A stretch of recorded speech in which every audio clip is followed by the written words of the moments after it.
Today, I'm talking about War for the Planet of the Apes. It's directed by Matt Reeves again, who helmed the last movie. It's the fantastic conclusion to the new Planet of the Apes trilogy, with Andy Serkis back and amazing again as Caesar in his motion capture performance. Woody Harrelson stars as the villain. And that's pretty much it for this movie. It's all about Caesar and his apes.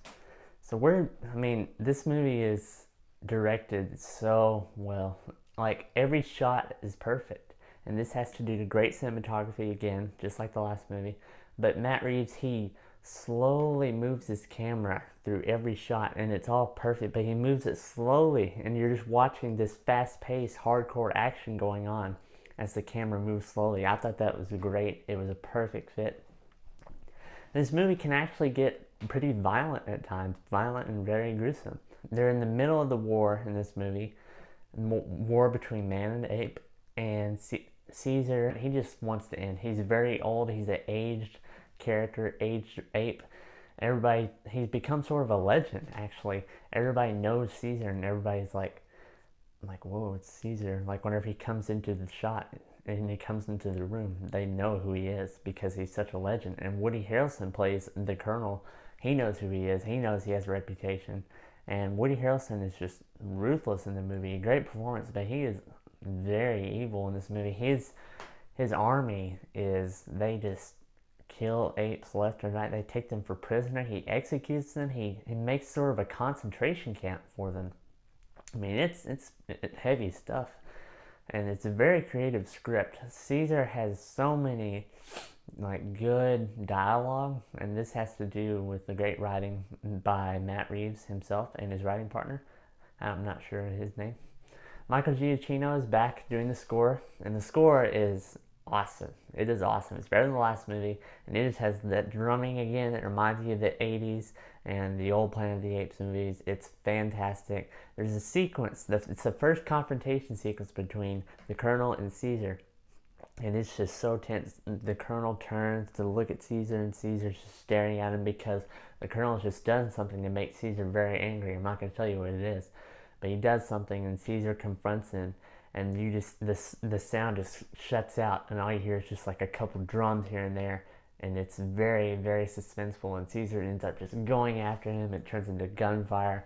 It's absolutely amazing. And Caesar's new headquarters now is located in a cave, so all these shots in the cave are lit so well. The cinematography does a great job at illustrating sort of the darkness that these apes are in now, and Caesar is in, because he just wants the war to end. He wants to retire, per se.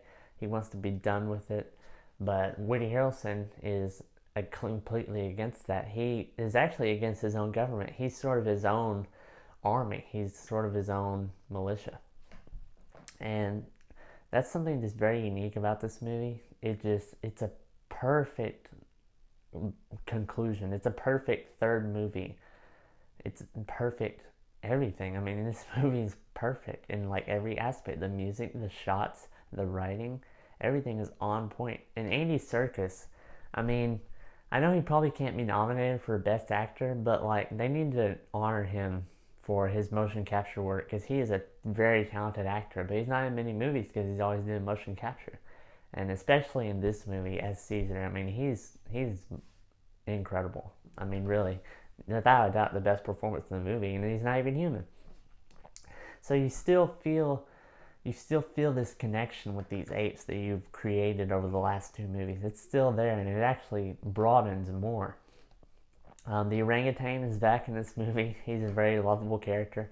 The apes, Caesar, the orangutan, and a couple other apes end up meeting. They find this human girl.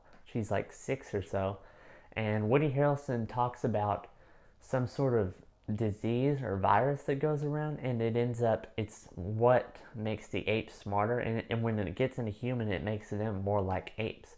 So this girl has a hint of that, and you learn that as the movie goes on, and so she develops this great connection with these apes, and she be friends with them, and she can communicate with them. So that's very interesting. That was a really interesting aspect I liked, and it comes back into play later. I'm not going to tell how. And is about halfway through, it gets really slow because they stop and they meet this one ape character. He's an ape, and they just try to make him really funny, and it just kind of didn't work for me.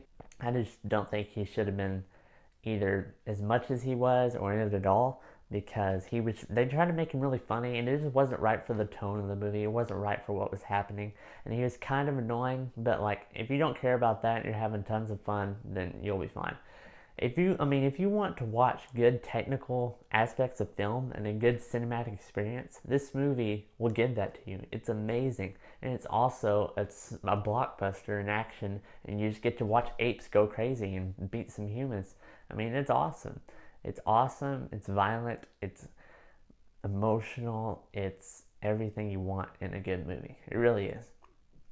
Uh, the only reason War for the Planet of the Apes doesn't get 5 out of 5 stars is because of that character that I found kind of annoying. I thought he was kind of, not really necessary. But overall, this movie was an amazing ending to Caesar's chapter.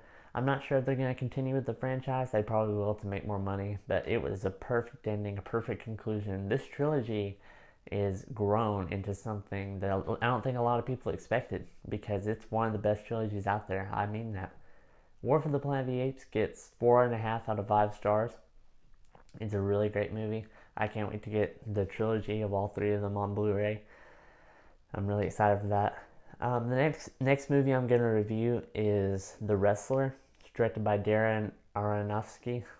I don't know, I'll look up how to say that so I can pronounce it when I know it's 100% correct. I'm going to review that, and then Black Swan, and then his movie Mother. Thank you guys so much for watching. Please subscribe, and I'll keep uploading these videos. So thanks a lot. Bye.